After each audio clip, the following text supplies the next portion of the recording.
In the name of the African Union, I would like to greet the members of the General Assembly of the United Nations, and I hope that this meeting will be among the most historic in the history of the world. In the name of the General Assembly at its 64th session, presided over by Libya of the African Union, of 1,000 traditional African kingdoms, and in my own name, I would like to take this opportunity, as President of the African Union, to congratulate our son Obama because he is attending the General Assembly, and we welcome him as his country is hosting this meeting. This session is taking place in the midst of so many challenges facing us, and the whole world should come together and unite its efforts to defeat the challenges that are our principal common enemy. Those of climate change and international crises, such as the capitalist economic decline, the food and water crises, desertification, terrorism, immigration, piracy, man-made and natural epidemics, and nuclear proliferation. Perhaps influenza H1N1 was a virus created in a laboratory that got out of control, originally being meant as a military weapon. Such challenges also include hypocrisy, poverty, fear, materialism, and immorality. As is known, the United Nations was founded by 3 or 4 countries against Germany at the time. The United Nations was formed by the nations that joined together against Germany in the Second World War. Those countries formed a body called the Security Council, made its own countries permanent members, and granted them the power of veto. We were not present at that time. The United Nations was shaped in line with those 3 countries and wanted us to step into shoes originally designed against Germany. That is the real substance of the United Nations when it was founded over 60 years ago. That happened in the absence of some 165 countries at a ratio of 1 to 8. That is, 1 was present and 8 were absent. They created the Charter, of which I have a copy. If one reads the Charter of the United Nations, one finds that the preamble of the Charter differs from its articles. How did it come into existence? All those who attended the San Francisco Conference in 1945 participated in creating the preamble, but they left the articles and internal rules of procedures of the so-called Security Council to experts, specialists, and interested countries, which were those countries that had established the Security Council and had united against Germany. The preamble is very appealing, and no one objects to it, but all the provisions that follow it completely contradict the preamble. We reject such provisions, and we will never uphold them. They ended with the Second World War. The preamble says that all nations, small or large, are equal. Are we equal when it comes to the permanent seats? No, we are not equal. The preamble states in writing that all nations are equal whether they are small or large. Do we have the right of veto? Are we equal? The preamble says that we have equal rights, whether we are large or small. That is what is stated and what we agreed in the preamble. So the veto contradicts the Charter. The permanent seats contradict the Charter. We neither accept nor recognize the veto. The preamble of the Charter states that armed force shall not be used, save in the common interest. That is the preamble that we agreed to and signed, and we joined the United Nations because we wanted the Charter to reflect that. It says that armed force shall only be used in the common interest of all nations. But what has happened since then? 65 wars have broken out since the establishment of the United Nations and the Security Council. 65 since their creation, with millions more victims than in the Second World War. Are those wars and the aggression and force that were used in those 65 wars in the common interest of us all? No. They were in the interest of 1 or 3 or 4 countries, but not of all nations. We will talk about whether those wars were in the interest of 1 country or of all nations. That flagrantly contradicts the Charter of the United Nations that we signed, and unless we act in accordance with the Charter of the United Nations to which we agreed, we will reject it and not be afraid not to speak diplomatically to anyone. Now we are talking about the future of the United Nations. There should be no hypocrisy or diplomacy because it concerns the important and vital issue of the future of the world. It was hypocrisy that brought about the 65 wars since the establishment of the United Nations. The preamble also states that if armed force is used, it must be a United Nations force. Thus, military intervention by the United Nations with the joint agreement of the United Nations, not 1 or 2 or 3 countries using armed force. The entire United Nations will decide to go to war to maintain international peace and security. Since the establishment of the United Nations in 1945, If there is an act of aggression by one country against another, the entire United Nations should deter and stop that act. If a country, Libya for instance, were to exhibit aggression against France, then the entire organization would respond because France is a sovereign state member of the United Nations, and we all share the collective responsibility to protect the sovereignty of all nations. However, 65 aggressive wars have taken place without any United Nations action to prevent them. 8 other massive, fierce wars, whose victims number some 2 million, have been waged by member states that enjoy veto powers. Those countries that would have us believe they seek to maintain the sovereignty and independence of peoples actually use aggressive force against peoples. While we would like to believe that these countries want to work for peace and security in the world and protect peoples, they have instead resorted to aggressive wars and hostile behavior. Enjoying the veto they granted themselves as permanent members of the Security Council, they have initiated wars that have claimed millions of victims. The principle of non-interference in the internal affairs of states is enshrined in the Charter of the United Nations. No country, therefore, has the right to interfere in the affairs of any government, be it democratic or dictatorial, socialist or capitalist, reactionary or progressive. This is the responsibility of each society. It is an internal matter for the people of the country concerned. The senators of Rome once appointed their leader, Julius Caesar, as dictator because it was good for Rome at that time. No one can say of Rome at that time that it gave Caesar the veto. The veto is not mentioned in the charter. We joined the United Nations because we thought we were equals, only to find that one country can object to all the decisions we make. Who gave the permanent members their status in the Security Council? 4 of them granted this status to themselves. The only country that we in this assembly elected to permanent member status in the Security Council is China. This was done democratically, but the other seats were imposed upon us undemocratically through a dictatorial procedure carried out against our will, and we should not accept it. The Security Council reform we need is not an increase in the number of members, which would only make things worse. To use a common expression, if you add more water, you get more mud. It would add insult to injury. It would make things worse simply by adding more large countries to those that already enjoy membership of the Council. It would merely perpetuate the proliferation of superpowers. We therefore reject the addition of any more permanent seats. The solution is not to have more permanent seats, which would be very dangerous. Adding more superpowers would crush the peoples of small, vulnerable, and third world countries, which are coming together in what has been called the Group of 100. 100 small countries banding together in a forum that one member has called the Forum of Small States.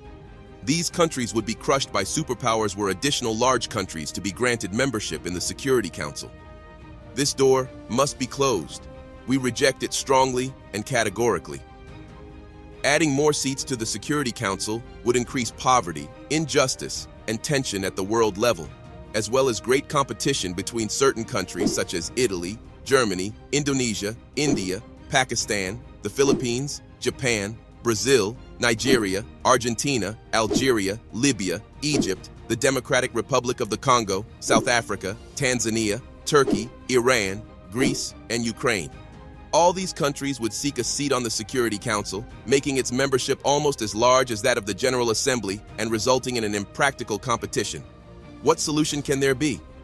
The solution is for the General Assembly to adopt a binding resolution under the leadership of Mr. Trekkie based on the majority will of Assembly members, and taking into account the considerations of no other body. The solution is to close Security Council membership to the admission of further states. This item is on the agenda of the General Assembly during the present session presided over by Mr. Trekkie. Membership through unions and the transference of mandates should supersede other proposals. We should focus on the achievement of democracy based on the equality of member states. There should be equality among member states, and the powers and mandates of the Security Council should be transferred to the General Assembly. Membership should be for unions, not for states. Increasing the number of state members would give the right to all countries to a seat, in accordance with the spirit of the preamble of the Charter. No country could deny a seat in the Council to Italy, for instance, if a seat were given to Germany. For the sake of argument, Italy might say that Germany was an aggressive country and was defeated in the Second World War. If we gave India a seat, Pakistan would say that it too is a nuclear country and deserves a seat. and those two countries are at war.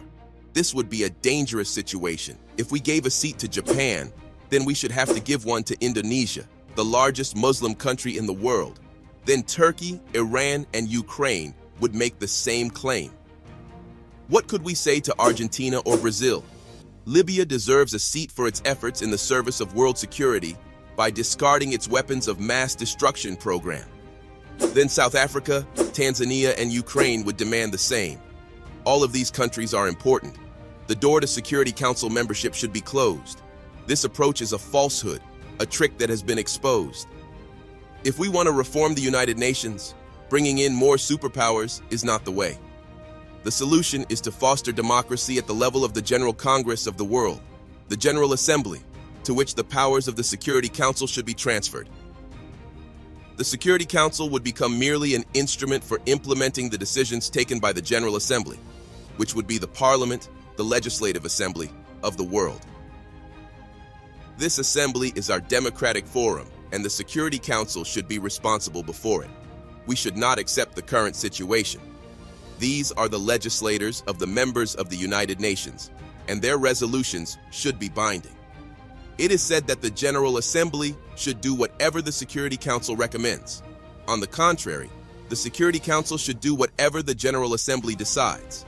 This is the United Nations, the assembly that includes 192 countries. It is not the Security Council, which includes only 15 of the member states. How can we be happy about global peace and security if the whole world is controlled by only 5 countries? We are 192 nations and countries, and we are like Speaker's Corner in London's Hyde Park. We just speak and nobody implements our decisions. We are mere decoration, without any real substance. We are Speaker's Corner, no more, no less. We just make speeches and then disappear. This is who you are right now. Once the Security Council becomes only an executive body for resolutions adopted by the General Assembly, there will be no competition for membership of the Council. Once the Security Council becomes a tool to implement General Assembly resolutions, there will be no need for any competition. The Security Council should, quite simply, represent all nations. In accordance with the proposal submitted to the General Assembly, there would be permanent seats on the Security Council for all unions and groups of countries. The 27 countries of the European Union should have a permanent seat on the Security Council. The countries of the African Union should have a permanent seat on the Security Council. The Latin American and ASEAN countries should have permanent seats. The Russian Federation and the United States of America are already permanent members of the Security Council. The Southern African Development Community, SADC, once it is fully established, should have a permanent seat. The 22 countries of the Arab League should have a permanent seat. The 57 countries of the Islamic Conference should have a permanent seat. The 118 countries of the non-aligned movement should have a permanent seat. Then there is the G100. Perhaps the small countries should also have a permanent seat. Countries not included in the unions that I have mentioned could perhaps be assigned a permanent seat, to be occupied by them in rotation every 6 or 12 months. I am thinking of countries like Japan and Australia that are outside such organizations as ASEAN, or like the Russian Federation that is not a member of the European or Latin American or African unions. This would be a solution for them if the General Assembly votes in favor of it. The issue is a vitally important one. As has already been mentioned, the General Assembly is the Congress and Parliament of the world, the leader of the world. We are the nations, and anyone outside this General Assembly will not be recognized. The President of the Assembly, Mr. Ali Abdusalam Treki, and Secretary General Ban Ki-moon will produce the legal draft and set up the necessary committees to submit this proposal to a vote. That from now on, the Security Council will be made up of unions of nations. In this way, we will have justice and democracy, and we will no longer have a Security Council consisting of countries which have been chosen because they have nuclear weapons, large economies, or advanced technology. That is terrorism. We cannot allow the Security Council to be run by superpowers. That is terrorism in and of itself. If we want a world that is united, safe, and peaceful, this is what we should do. If we want to remain in a world at war, that is up to you. We will continue to have conflict and to fight until doomsday or the end of the world. All Security Council members should have the right to exercise the veto, or else we should eliminate the whole concept of the veto with this new formation of the Council. This would be a real Security Council. According to the new proposals submitted to the General Assembly, it will be an executive council under the control of the General Assembly, which will have the real power and make all the rules. In this way, all countries will be on an equal footing in the Security Council, just as they are in the General Assembly. In the General Assembly, we are all treated equally when it comes to membership and voting. It should be the same in the Security Council. Currently, one country has a veto, another country does not have a veto. One country has a permanent seat, another country does not have a permanent seat. We should not accept this, nor should we accept any resolution adopted by the Security Council in its current composition. We were under trusteeship, we were colonized, and now we are independent. We are here today to decide the future of the world in a democratic way that will maintain the peace and security of all nations, large and small, as equals. Otherwise, it is terrorism, for terrorism is not just Al-Qaeda, but can also take other forms. We should be guided by the majority of the votes in the General Assembly alone. If the General Assembly takes a decision by voting, then its wishes should be obeyed and its decision should be enforced. No one is above the General Assembly. Anyone who says he is above the Assembly should leave the United Nations and be on his own. Democracy is not for the rich or the most powerful or for those who practice terrorism. All nations should be and should be seen to be on an equal footing. At present, the Security Council is security feudalism, political feudalism for those with permanent seats, protected by them and used against us. It should be called not the Security Council, but the Terror Council. In our political life, if they need to use the Security Council against us, they turn to the Security Council. If they have no need to use it against us, they ignore the Security Council. If they have an interest to promote, an axe to grind, they respect and glorify the Charter of the United Nations. They turn to Chapter 7 of the Charter and use it against poor nations. If, however, they wish to violate the Charter, they would ignore it as if it did not exist at all. If the veto of the permanent members of the Security Council is given to those who have the power, this is injustice and terrorism and should not be tolerated by us. We should not live in the shadow of this injustice and terror. Superpowers have complicated global interests, and they use the veto to protect those interests. For example, in the Security Council, they use the power of the United Nations to protect their interests and to terrorize and intimidate the Third World, causing it to live under the shadow of terror. From the beginning, since it was established in 1945, the Security Council has failed to provide security. On the contrary, it has provided terror and sanctions. It is only used against us. For this reason, we will no longer be committed to implementing Security Council resolutions after this speech, which marks the 40th anniversary. 65 wars have broken out, either fighting among small countries or wars of aggression waged against us by superpowers. The Security Council, in clear violation of the Charter of the United Nations, failed to take action to stop these wars or acts of aggressions against small nations and peoples. The General Assembly will vote on a number of historic proposals. Either we act as one, or we will fragment. If each nation were to have its own version of the General Assembly, the Security Council, and the various instruments, and each were to have an equal footing, the powers that currently fill the permanent seats would be confined to use of their own sovereign bodies, whether there be 3 or 4 of them, and would have to exercise their rights against themselves. This is of no concern to us. If they want to keep their permanent seats, that is fine. Permanent seats will be of no concern to us. We shall never submit to their control or to their exercise of the veto that was given to them. We are not so foolish as to give the right of veto to the superpowers to use so they can treat us as second-class citizens and as outcast nations. It is not we who decided that those countries are the superpowers and respected nations with the power to act on behalf of 192 countries. You should be fully aware that we are ignoring the Security Council resolutions because those resolutions are used solely against us and not against the superpowers, which have the permanent seats and the right of veto. Those powers never use any resolutions against themselves. They are, however, used against us. Such use has turned the United Nations into a travesty of itself and has generated wars and violations of the sovereignty of independent states. It has led to war crimes and genocides. All of this is in violation of the Charter of the United Nations. Since no one pays attention to the Security Council of the United Nations, each country and community has established its own Security Council, and the Security Council here has become isolated. The African Union has already established its own Peace and Security Council, The European Union has already established a Security Council, and Asian countries have already established their own Security Council. Soon, Latin America will have its own Security Council. LA's will the 120 non-aligned nations. This means that we have already lost confidence in the United Nations Security Council, which has not provided us with security, and that is why we now are creating new regional security councils. We are not committed to obeying the rules or the resolutions of the United Nations Security Council in its present form because it is undemocratic, dictatorial, and unjust. No one can force us to join the Security Council or to obey or comply with resolutions or orders given by the Security Council in its present composition. Furthermore, there is no respect for the United Nations and no regard for the General Assembly, which is actually the true United Nations, but whose resolutions are non-binding. The decisions of the International Court of Justice, the international judicial body, take aim only at small countries and third world nations. Powerful countries escape the notice of the court. Or, if judicial decisions are taken against these powerful countries, they are not enforced. The International Atomic Energy Agency, IAEA, is an important agency within the United Nations. Powerful countries, however, are not accountable to it or under its jurisdiction.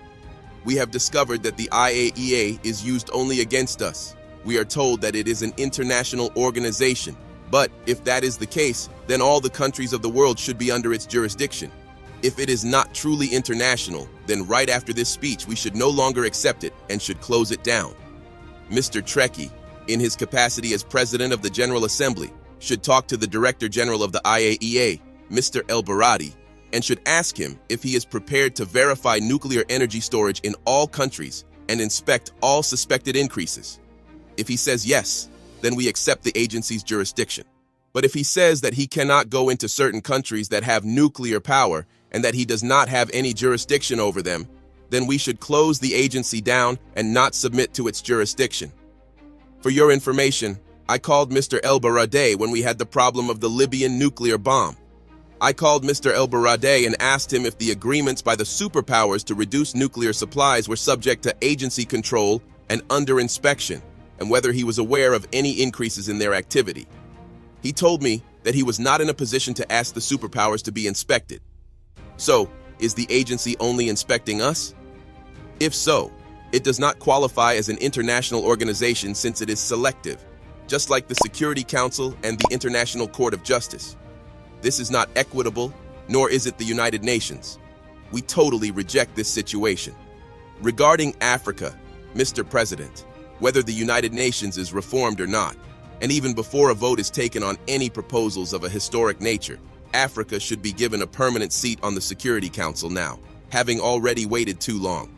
Leaving aside United Nations reform, we can certainly say that Africa was colonized, isolated, and persecuted, and its rights usurped. Its people were enslaved and treated like animals, and its territory was colonized and placed under trusteeship. The countries of the African Union deserve a permanent seat. This is a debt from the past that has to be paid and has nothing to do with United Nations reform. It is a priority matter and is high on the agenda of the General Assembly. No one can say that the African Union does not deserve a permanent seat. Who can argue with this proposal? I challenge anyone to make a case against it. Where is the proof that the African Union or the African continent does not deserve a permanent seat? No one can possibly deny this. Another matter that should be voted on in the General Assembly is that of compensation for countries that were colonized, so as to prevent the colonization of a continent, the usurpation of its rights, and the pillaging of its wealth from happening again. Why are Africans going to Europe? Why are Asians going to Europe? Why are Latin Americans going to Europe? It is because Europe colonized those peoples and stole the material and human resources of Africa, Asia, and Latin America, the oil, minerals, uranium, gold and diamonds, the fruit, vegetables and livestock, and the people, and used them. Now, new generations of Asians, Latin Americans, and Africans are seeking to reclaim that stolen wealth, as they have the right to do. At the Libyan border, I recently stopped 1,000 African migrants headed for Europe. I asked them why they were going there. They told me it was to take back their stolen wealth, that they would not be leaving otherwise. Who can restore the wealth that was taken from us? If you decide to restore all of this wealth, There will be no more immigration from the Philippines, Latin America, Mauritius, and India. Let us have the wealth that was stolen from us. Africa deserves 777 trillion in compensation from the countries that colonized it. Africans will demand that amount, and if you do not give it to them, they will go to where you have taken those trillions of dollars. They have the right to do so. They have to follow that money and to bring it back. Why is there no Libyan immigration to Italy, even though Libya is so close by? Italy owed compensation to the Libyan people. It accepted that fact and signed an agreement with Libya, which was adopted by both the Italian and Libyan parliaments. Italy admitted that its colonization of Libya was wrong and should never be repeated, and it promised not to attack the Libyan people by land, air, or sea. Italy also agreed to provide Libya with $250 million a year in compensation over the next 20 years and to build a hospital for Libyans maimed as a result of the mines planted in Libyan territory during the Second World War. Italy apologized and promised that it would never again occupy the territory of another country. Italy, which was a kingdom during the fascist regime and has made rich contributions to civilization, should be commended for this achievement, together with Prime Minister Berlusconi and his predecessor, who made their own contributions in that regard. Why is the Third World demanding compensation? So that there will be no more colonization, so that large and powerful countries will not colonize, knowing that they will have to pay compensation. Colonization should be punished. The countries that harmed other peoples during the colonial era should pay compensation for the damage and suffering inflicted under their colonial rule. There is another point that I would like to make. However, before doing so, and addressing a somewhat sensitive issue, I should like to make an aside. We Africans are happy and proud indeed that a son of Africa is now President of the United States of America. That is a historic event. Now, in a country where blacks once could not mingle with whites, in cafes or restaurants, or sit next to them on a bus, the American people have elected as their president a young black man, Mr. Obama, of Kenyan heritage. That is a wonderful thing, and we are proud. It marks the beginning of a change. However, as far as I am concerned, Obama is a temporary relief for the next 4 or 8 years. I'm afraid that we may then go back to square one. No one can guarantee how America will be governed after Obama. We would be content if Obama could remain President of the United States of America forever. The statement that he just made shows that he is completely different from any American president that we have seen. American presidents used to threaten us with all manner of weapons, saying that they would send us Desert Storm, grapes of wrath, rolling thunder, and poisonous roses for Libyan children. That was their approach. American presidents used to threaten us with operations such as Rolling Thunder, sent to Vietnam, Desert Storm, sent to Iraq, Musketeer, sent to Egypt in 1956, even though America opposed it, and the poisonous roses visited upon Libyan children by Reagan. Can you imagine? One would have thought that presidents of a large country with a permanent seat on the Security Council and the right of veto would have protected us and sent us peace. And what did we get instead? Laser-guided bombs carried to us on F-111 aircraft. This was their approach. We will lead the world, whether you like it or not, and will punish anyone who opposes us. What our son Obama said today is completely different. He made a serious appeal for nuclear disarmament, which we applaud. He also said that America alone could not solve the problems facing us and that the entire world should come together to do so. He said that we must do more than we are doing now, which is making speeches. We agree with that and applaud it. He said that we had come to the United Nations to talk against one another. It is true that when we come here, we should communicate with one another on an equal footing. And he said that democracy should not be imposed from outside. Until recently, American presidents have said that democracy should be imposed on Iraq and other countries. He said that this was an internal affair. He spoke truly when he said that democracy cannot be imposed from outside. So we have to be cautious. Before I make these sensitive remarks, I note that the whole world has so many polarities. Listen, should we have a world of so many polarities? Can we not have nations on an equal footing? Let us have an answer. Does anyone have an answer as to whether it is better to have a world of so many polarities? Why can we not have equal standing? Should we have patriarchs? Should we have popes? Should we have gods? Why should we have a world of so many polarities? We reject such a world and call for a world where big and small are equal. The other sensitive point is the headquarters of the United Nations. Can I have your attention, please? All of you came across the Atlantic Ocean, the Pacific Ocean, crossing the Asian continent or the African continent to reach this place. Why? Is this Jerusalem? Is this the Vatican?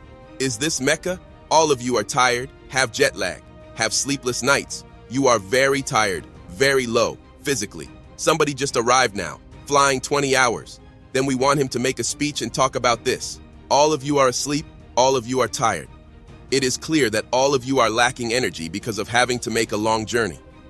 Why do we do that? Some of our countries are in nighttime and people are asleep. Now you should be asleep because your biological clock, your biological mind, is accustomed to be asleep at this time.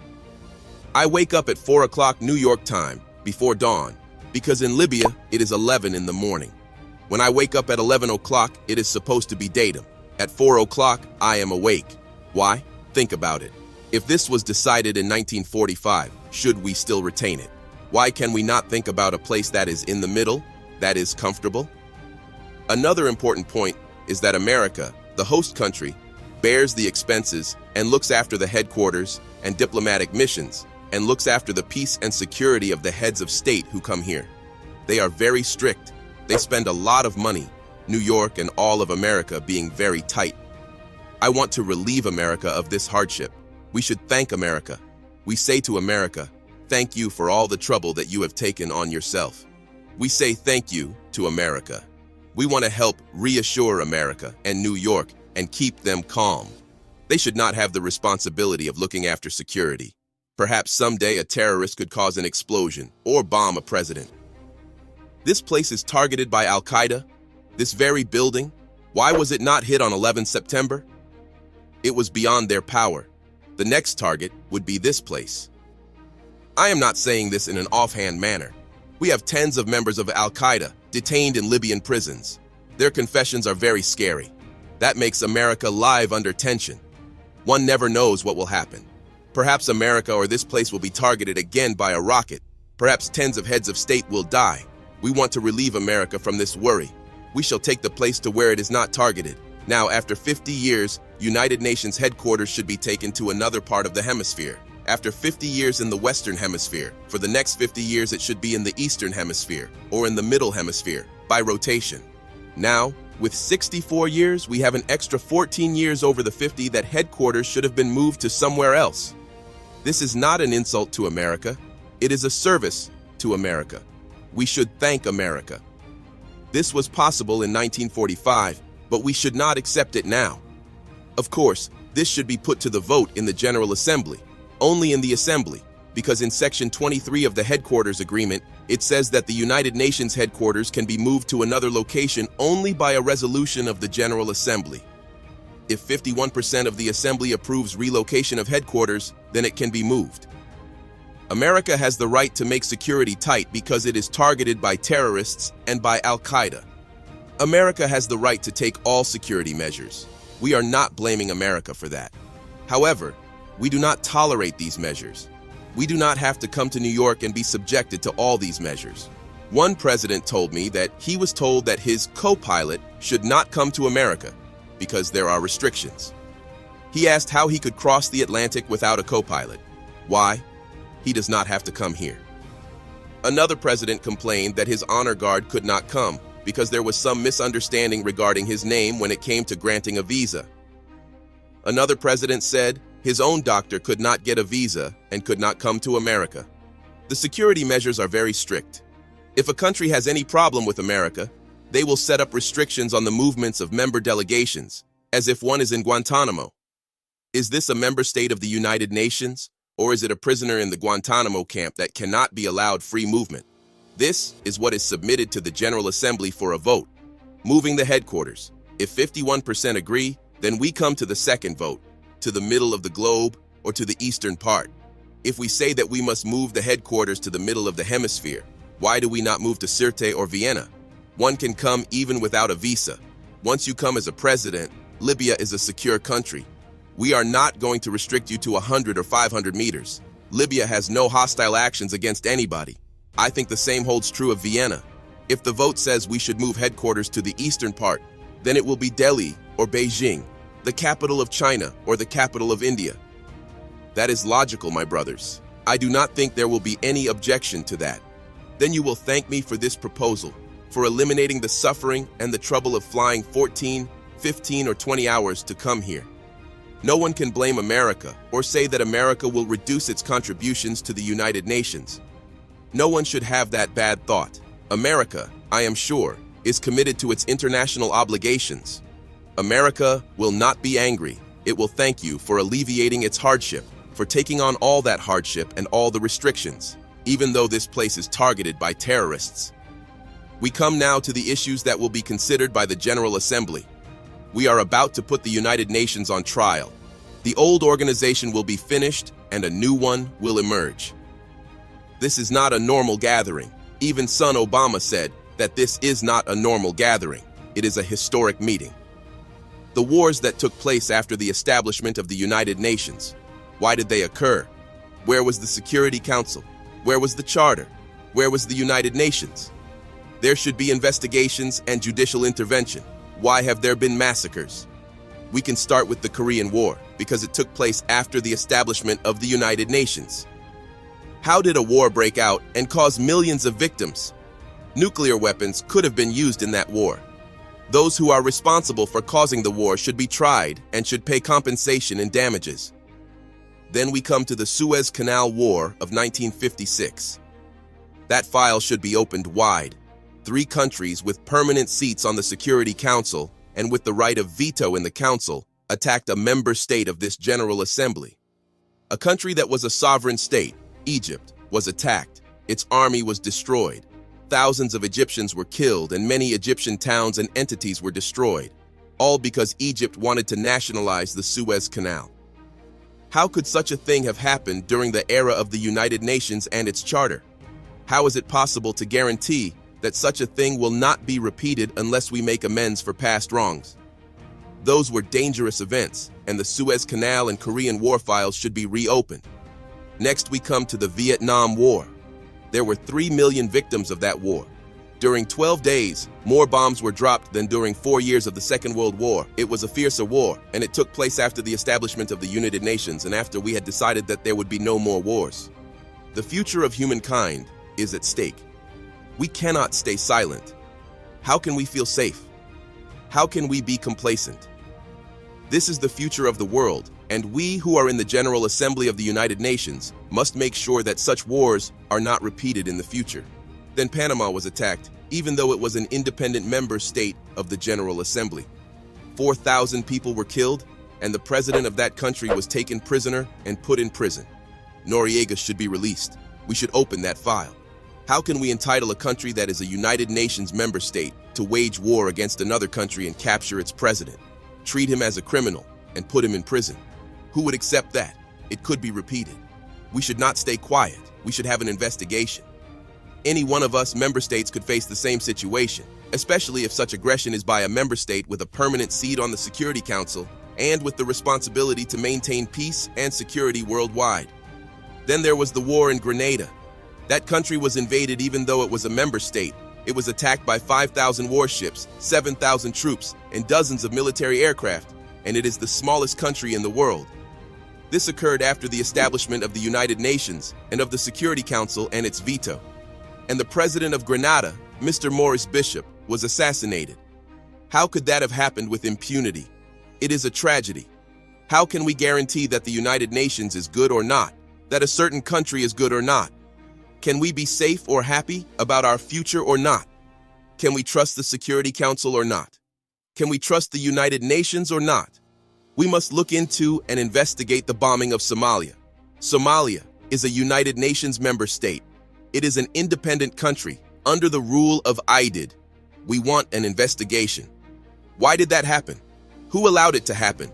Who gave the green light for that country to be attacked? Then there is the former Yugoslavia. No country was as peaceful as Yugoslavia, constructed step by step and piece by piece after being destroyed by Hitler. We destroyed it as if we were doing the same job as Hitler. Tito built that peaceful country step by step and brick by brick, and then we arrived and broke it apart for imperialistic personal interests. How can we be complacent about that? Why can we not be satisfied? If a peaceful country like Yugoslavia faced such a tragedy, the General Assembly should have an investigation and should decide who should be tried before the International Criminal Court. Then we have the war in Iraq, the mother of all evils. The United Nations should also investigate that. The General Assembly, presided over by Mr. Trekkie, should investigate that. The invasion of Iraq was a violation of the United Nations Charter. It was done without any justification by superpowers with permanent seats on the Security Council. Iraq is an independent country and a member state of the General Assembly. How could those countries attack Iraq? As provided for in the Charter, the United Nations should have intervened and stopped the attack. We spoke in the General Assembly and urged it to use the Charter to stop that attack. We were against the invasion of Kuwait, and the Arab countries fought Iraq alongside foreign countries in the name of the United Nations Charter. In the first instance, the Charter was respected. The second time, when we wanted to use the Charter to stop the war against Iraq, no one used it, and that document was ignored. Why did that occur? Mr. Trekkie and the General Assembly should investigate to determine whether there was any reason at all to invade Iraq, because the reasons for that attack remain mysterious and ambiguous, and we might face the same destiny. Why was Iraq invaded? The invasion itself was a serious violation of the United Nations Charter, and it was wrong. There was also a total massacre or genocide. More than 1.5 million Iraqis were killed. We want to bring the Iraqi file before the International Criminal Court, ICC, and we want those who committed mass murder against the Iraqi people to be tried. It is easy for Charles Taylor to be tried, or for Bashir to be tried, or for Noriega to be tried. That is an easy job. Yes, but what about those who have committed mass murder against the Iraqis? They cannot be tried. They cannot go before the ICC. If the court is unable to accommodate us, then we should not accept it. Either it is meant for all of us, large or small, or we should not accept it and should reject it. Anyone who commits a war crime can be tried, but we are not livestock or animals like those that are slaughtered for the Eid. We have the right to live, and we are ready to fight and to defend ourselves. We have the right to live in dignity under the sun and on earth. They have already tested us, and we have withstood the test. There are other things as well. Why is it that Iraqi prisoners of war can be sentenced to death? When Iraq was invaded and the president of Iraq was taken, he was a prisoner of war. He should not have been tried. He should not have been hanged. When the war was over, he should have been released. We want to know why a prisoner of war should have been tried. Who sentenced the president of Iraq to death? Is there an answer to that question? We know the identity of the judge who tried him.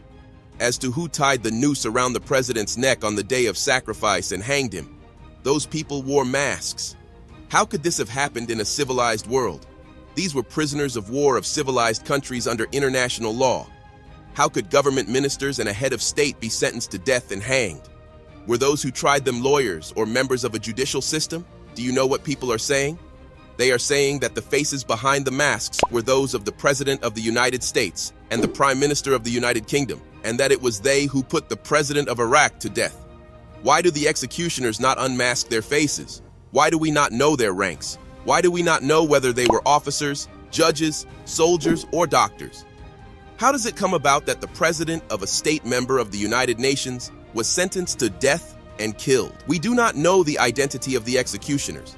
The United Nations is duty-bound to answer these questions. Who carried out the death sentence?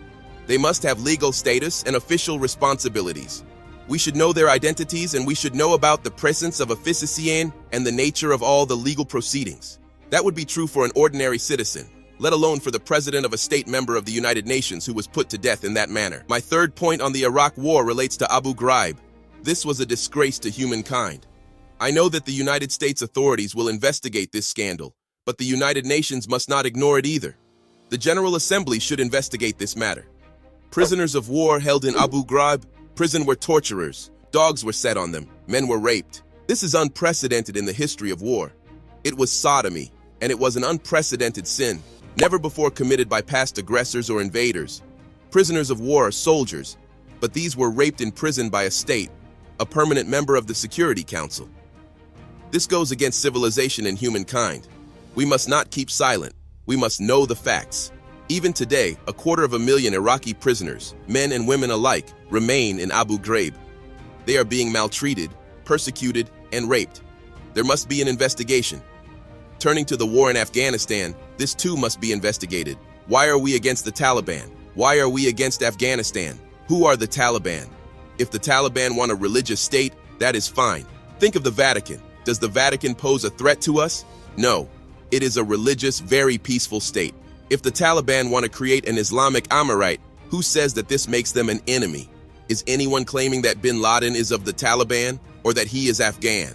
Is bin Laden of the Taliban?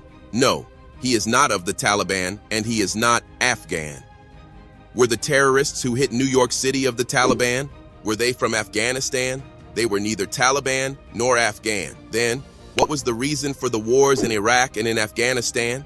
If I truly wanted to deceive my American and British friends, I would encourage them to send more troops and I would encourage them to persist in this bloodbath, but they will never succeed in Iraq or Afghanistan. Look what happened to them in Iraq, which is a desert. It is even worse in mountainous Afghanistan. If I wanted to deceive them, I would tell them to continue the wars in Iraq and Afghanistan. But no, I want to save the citizens of the United States, the United Kingdom, and other countries who are fighting in Iraq and Afghanistan. So I tell them, leave Afghanistan to the Afghans. Leave Iraq to the Iraqis. If they want to fight each other, they are free to do so. America had its civil war, and no one interfered in it. There were civil wars in Spain, China, and countries all over the world. No place on earth has been free of civil wars. Let there be a civil war in Iraq. If the Iraqis want to have a civil war and fight each other, that is fine. Who says that if the Taliban form a government, they would possess intercontinental missiles or the kind of airplanes that hit New York? Did those airplanes take off from Afghanistan or Iraq? No, they took off from American airports. So why is Afghanistan being struck? The terrorists were not Afghans or Taliban or Iraqis. Why are we silent? We must never be war devils. Anyone who does not speak the truth is a silent devil. We are committed to international peace and security. We do not wish to scorn or ridicule humankind. We want to save humanity. As President of the General Assembly, Mr. Ali Treki should open an investigation of the assassinations file, in addition to the war files. Who killed Patrice Lumumba and why? We merely want to record it in the annals of African history. We want to know how an African leader, a liberator, came to be assassinated. Who killed him? We want our sons to be able to read the history of how Patrice Lumumba, the hero of Congo's liberation struggle, was assassinated. We want to know the facts, even 50 years on. That is one file that should be reopened. And who killed Secretary General Hammarskjöld? Who fired on his airplane in 1961, and why? Then, there is the assassination of United States President Kennedy in 1963. We want to know who killed him and why. There was somebody called Lee Harvey Oswald, who was then killed by one Jack Ruby. Why did he kill him? Jack Ruby, an Israeli, killed Lee Harvey Oswald, who killed Kennedy. Why did this Israeli kill Kennedy's killer? Then Jack Ruby, the killer of Kennedy, died in mysterious circumstances before he could be tried. We must open the files. The whole world knows that Kennedy wanted to investigate the Israeli Dimona nuclear reactor. This involves international peace and security and weapons of mass destruction. That is why we should open this file. Then there is the assassination of Martin Luther King, the Black reverend and human rights activist. His assassination was a plot, and we should know why he was killed and who killed him. Then Khalil Wazir, or Abu Jihad, a Palestinian, was attacked. He was living peacefully in Tunisia, a member state, and that country's sovereignty was not respected. We cannot keep silent. Even though submarines and ships were detected along the coast of Tunisia, where he was killed, no one was accused or tried. Abu Iyad was also killed, and we should know how he was killed. He was killed in ambiguous circumstances. In Operation Spring of Youth, Kamal Nasser, a poet, Kamal Adwan, and Abu Yusuf al-Najjar, 3 Palestinians, were killed in Lebanon, a country that is a free sovereign state member of the General Assembly. They were attacked and killed while sleeping peacefully. We should know who killed them, and he should be tried so that those crimes against humanity are not repeated. We have already talked about the size of the force used in the invasion of Grenada. 7,000 troops, 15 battleships, and dozens of bombers. And President Bishop was killed even though Grenada was a member state. Those are crimes, and we cannot keep silent. Otherwise, we will look like sacrificial beasts. We are not animals. Year after year, we are attacked. We defend ourselves our sons and our children, and we are not afraid. We have the right to live, and the earth is not destined for violence but for us all. We can never live on this earth in such humiliation. So those are the wars. The last file is that of the massacres. In the Sabra and Shatila massacre, 3,000 people were killed. That area, under the protection of the occupying Israeli army, was the site of a huge and calamitous massacre in which 3,000 Palestinian men, women, and children were killed. How can we keep quiet? Lebanon is a sovereign state. A member of the General Assembly was occupied, Sabra and Shatila were under Israeli control, and then the massacre took place. Then there was the 2008 massacre in Gaza. There were 1,000 women and 2,200 children among the victims killed in the massacre in Gaza in 2008. 60 United Nations facilities and another 30 belonging to non-governmental organizations were damaged. 50 clinics were destroyed. 40 doctors and nurses were killed while carrying out humanitarian activities. This took place in Gaza in December 2008. The perpetrators are still alive, and they should be tried by the International Criminal Court, ICC. Should we try only the underdogs, the weak and the poor of third world countries, and not important and protected figures? Under international law, they should all face trial for the consequences of the crimes that they have committed. Otherwise, the role of the ICC will never be recognized. If the decisions of the ICC are not respected or implemented, if the General Assembly and the Security Council mean nothing, and if the International Atomic Energy Agency serves only certain countries and organizations, then what is the United Nations? It would mean that the United Nations is nothing and is insignificant. Where is it? There is no United Nations. Then, while piracy may be a phenomenon of the high seas, a form of terrorism, we talk about the piracy in Somalia. Somalis are not pirates. We are the pirates. We went there and usurped their economic zones, their fish, and their wealth. Libya, India, Japan, and America, any country in the world, we are all pirates. We all entered the territorial waters and economic zones of Somalia and stole. The Somalis are protecting their own fish, their sustenance. They have become pirates because they are defending their children's food. Now, we seek to address that matter in the wrong way. Should we send warships to Somalia? We should send warships to the pirates who have attacked and seized the economic zones and wealth of the Somalis and the food of their children. I met the pirates, and I told them that I would negotiate an agreement between them and the international community that respects the 200-mile exclusive economic zone under the law of the sea, that protects all marine resources belonging to the Somali people, and that stops all countries from disposing of toxic waste along the Somali coast. In return, the Somalis would no longer attack ships. We will propose and draft such an international treaty and submit it to the General Assembly. That is the solution. The solution does not lie in sending more military ships to fight the Somalis. That is not the solution. We are addressing the phenomena of piracy and terrorism in the wrong way. Today, there is swine flu. Perhaps tomorrow, there will be fish flu, because sometimes we produce viruses by controlling them. It is a commercial business. Capitalist companies produce viruses so that they can generate and sell vaccinations. That is very shameful and poor ethics. Vaccinations and medicine should not be sold.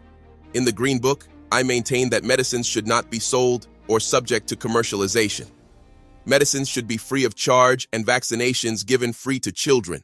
But capitalist companies produce the viruses and vaccinations and want to make a profit. Why are they not free of charge? We should give them free of charge and not sell them. The entire world should strive to protect our people, create and manufacture vaccinations, and give them free to children and women, and not profit by them. All those items are on the agenda of the General Assembly, which has only to exercise that duty. The Ottawa Convention on Landmines forbids the production of landmines. That is wrong. Landmines are defensive weapons. If I place them along the border of my country and someone wants to invade me, they may be killed. That is all right, because they are invading me. The convention should be reconsidered. I am not taking that defensive weapon to another country. The enemy is coming to me. On the Gaddafi website, I call for that treaty to be modified or annulled. This treaty should be modified or annulled. I want to use anti-personnel mines to defend my home against invasion. Eliminate weapons of mass destruction, not landmines, which are defensive weapons. With regards to the Palestinian situation, the two-state solution is impossible. It is not practical. Currently, these two states completely overlap. Partition is doomed to failure. These two states are not neighbors. They are coextensive in terms of both population and geography. A buffer zone cannot be created between the two states because there are 500,000 Israeli settlers in the West Bank and 1 million Arab Palestinians in the territory known as Israel. The solution is therefore a democratic state without religious fanaticism or ethnicity. The generation of Sharon and Arafat is over. We need a new generation in which everyone can live in peace. Look at Palestinian and Israeli youth. They both want peace and democracy, and they want to live under one state. This conflict poisons the world. The White Book actually has the solution. I hold it here. The solution is Israel. Arabs have no hostility or animosity towards Israel. We are cousins and of the same race. We want to live in peace. The refugees should go back. You are the ones who brought the Holocaust upon the Jews. You, not we, are the ones who burned them. We gave them refuge. We gave them safe haven during the Roman era and the Arab reign in Andalusia and during the rule of Hitler. You are the ones who poisoned them. You are the ones who annihilated them.